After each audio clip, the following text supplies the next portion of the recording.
different directions and try to partition two issues that are here.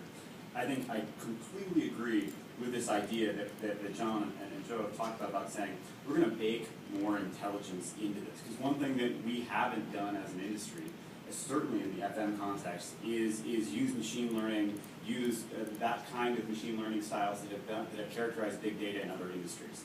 And if you take and compare, if you use the example of, say, credit cards as an example, and the relationship between a singular FICO score that is an aggregate of a vast amount of information that ultimately gets down to a single transaction you had at Starbucks at a moment, at some moment, and cascades upwards and downwards.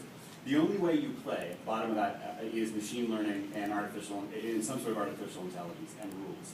And that is an empirical driven thing, and we're behind in that. And companies like IBM and others are leading that charge. I think there's a complementary dimension, which is essentially a social learning dimension, that says, all right, we have a bunch of rules, but the breakthroughs may not lend themselves all the time to machine learning.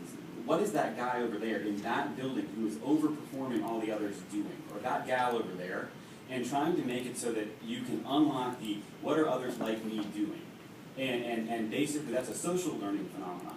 And if we take it to its endpoint, that's the difference between conventional Google and a Facebook-style data acquisition, and they're perfectly complementary to each other. And so the question is, if we look out in the future, this sort of 5 years out, 10 years out, we're going to look at reconciling those two ways of knowing and deploying them across the enterprise.